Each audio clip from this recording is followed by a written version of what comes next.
तो चलिए आज कुछ क्वेश्चंस हम बताते हैं। पिछले लेक्चर में हमने बताया था ना, ये क्वाड्रेंट सिस्टम, देखो डायग्राम वही दिख रहा होगा। अब मैं यूज करके दिखाता हूं कि जब बड़ा कोई एंगल आ जाए तो उसकी वैल्यू कैसे निकालते हैं। यहां ध्यान देना, सपोज कर लो कि आपको वैल्यू निकालना है 10 6 3 5 1 2 3 π/4। बहुत तसल्ली से देखना, एक बार देखोगे एक बार में समझ में आ जाएगा। तो ध्यान से देखते रहना कि मैं क्या बता रहा हूं। सबसे पहले रफ में क्या करना, ये पता लगाना कि ये है कितना डिग्री। कैसे पता लगाओगे? तो π/4 किसको बोलते हैं? 45, 45 को। इसको लिख दो 6 3 5 1 2 3 को लिख दो 6 3 5 1 2 3 और इसको 45 से गुना कर दो। π/4 45 को बोलता है, गुना करो। 45 3 135 का 5 13, 45 दूनी 90 और 13 103 का 3 10, 45 का 45 10 55 का 5 हो गया, 45 पंचे 225 और 5 230 का 0 23, 45 3 135 और 23 158 का 8 15, 45 270 और 15 हो गया 285 हो गया।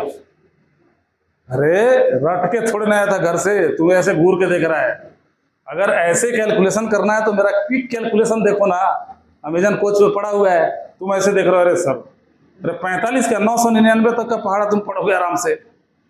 अब ये कितना आ गया? 21 नहीं सैकड़ा हजार 10,000 लाख 10 लाख करोड़ 2,85,80,535 डिग्री हिंदी में 2,85,80,535। मैंने क्या बोला था पिछले लेक्चर में? कितना भी बड़ा एंगल हो 285,80,535, कितना भी बड़ा एंगल हो 90 से डिवाइड करना है और रूल ऑफ डिवीजन से इसको लिख देना है। तो जब 90 से डिवाइड करोगे, 90 से डिवाइड करना भी आसान है। 9 का पहाड़ा तो आता होगा कम से कम। नहीं, दिल्ली में दिक्कत है यार, बच्चों को टेबल याद नहीं होता। हम जहाँ पढ़ा रहे हैं 11 12 के बच्चे होंगे, 11 के ऊपर पहाड़ा याद नहीं है। 11 के ऊपर बोल दो चल 13 का पहाड़ा सुना, कहेंगे है 13 13 दूने 13 26 13 3 39, ऐसे जोड़ जोड़ के बताएंगे।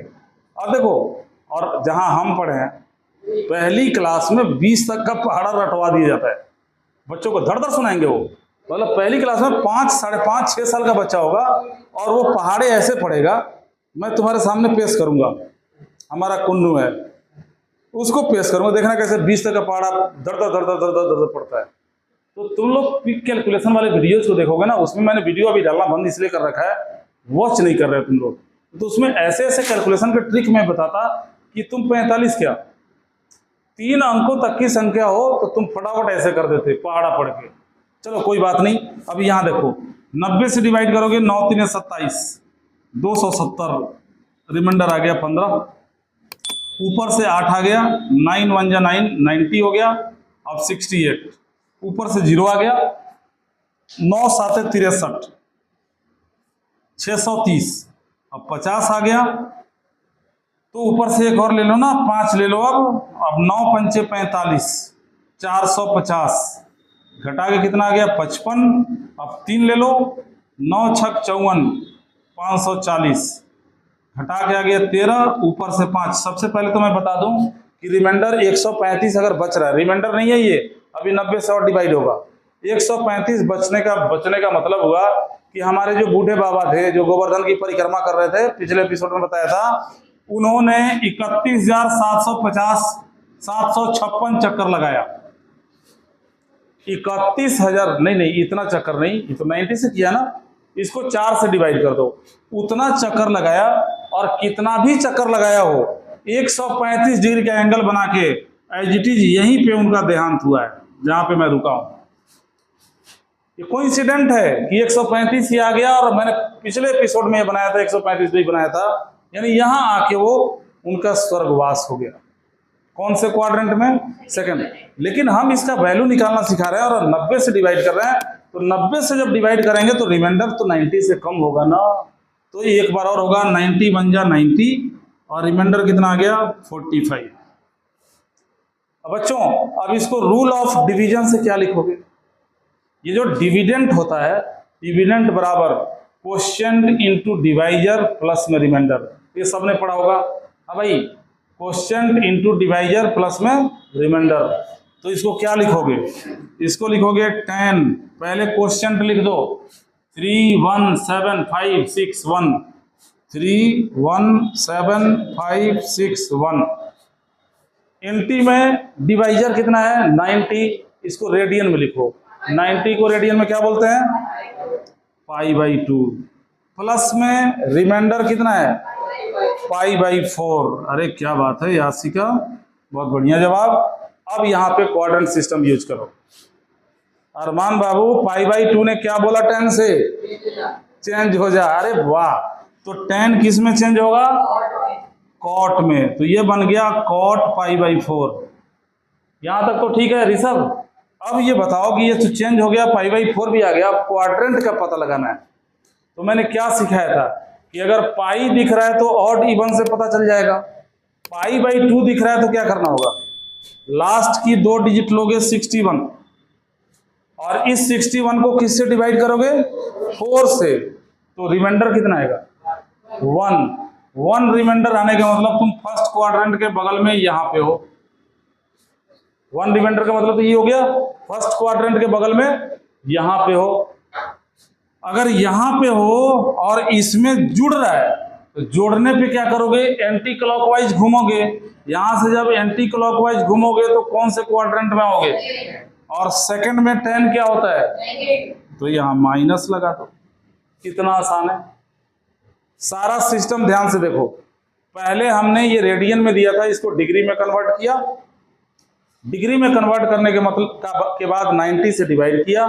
90 से डिवाइड करने के बाद रूल ऑफ डिवीजन से इसको लिख दिया Q into D plus R. हाँ ध्यान रखना, एक चीज और ध्यान रखना, अगर यहाँ का जो नंबर आ रहा है 2 से कटे तो काट देना। ये ऑड नंबर है, 2 से नहीं कटा, इसलिए ये चेंज हुआ, कॉट बन गया। अगर ये इवन होता 2 से कट जाता तो यहाँ पाई ही दिखता, फिर चेंज नहीं होता, 10 ही रह जाता। ये सारी चीजें हम पहले डिस्कस कर चुके हैं। और ये क्वाड्रेंट का पता लगाना बहुत जरूरी होता है। कुछ का मन नहीं लग रहा है, क्वाड्रेंट का पता नहीं लगाओगे तो प्लस माइनस का पता नहीं चलेगा और आपका आंसर गलत हो जाएगा।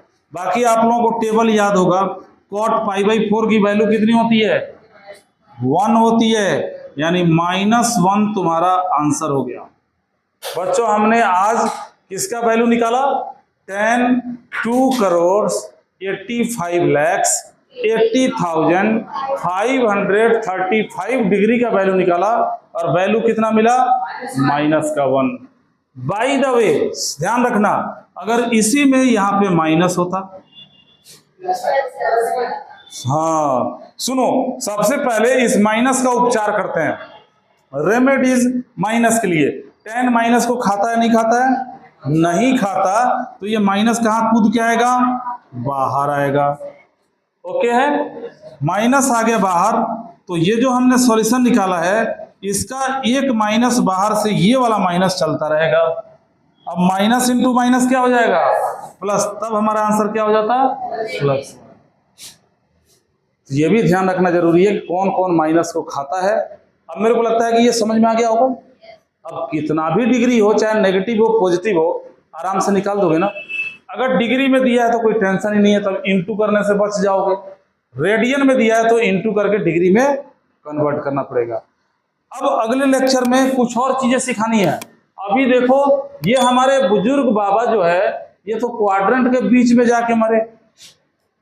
अगर ये किसी, ये सब क्या है? ये सब यात्रियों का आश्रम है, ठहराव की जगह, आश्रम। एक्सिस के ऊपर जो होता है ये स्टॉपेज है। अब जरा सोचो कि अगर बाबा किसी स्टॉपेज में सोए और सोते रह गए तब क्या होगा? मतलब एक लोग कहता है कि ये 2 भाइयों का 2 खेत है, एक खेत ये है एक खेत ये है, 2 भाइयों का है, बंटवारा हो गया। और एक दिन किसी मुर्गे ने आके यहाँ पे अंडा दे दिया। अब बताओ ये किस भाई का होगा? ये तो मेड़ पे दे दिया। तो सबसे पहली बात देखो, दिमाग लगाने लग गए ना यार। क्वेश्चन चुट्टा रे सुन, अरे क्वेश्चन को पहले ध्यान से सुनो। मैंने क्या बोला कि दो भाइयों का खेत है, मेड़ पे मुर्गा अंडा देता है। तो क्वेश्चन को ध्यान से सुनो, ये मुर्गी थोड़े है, मुर्गा है। मुर्गे ने अंडा दिया, कोई भी ले ले, तू ले ले भाई जा, ध्यान से सुनो। हाँ ठीक है, अगर मुर्गी है, मुर्गी ने अंडा दिया तो क्या होगा? आमलेट बना के बांट लोगे। ये कुशवा गधा। अब यहाँ पे वही सिखाने वाला हूं अगले लेक्चर में कि अगर हमारे बुजुर्ग बाबा इस आश्रम में घुस के मर गए आश्रम के अंदर, तब क्या होगा? दैट मीन्स अगर हमारा एंगल किसी क्वाड्रेंट के अंदर नहीं है, एक्सिस के ऊपर है, तब उसकी वैल्यू कैसे निकालोगे? जैसे cos 4 पाई, cos 40 पाई।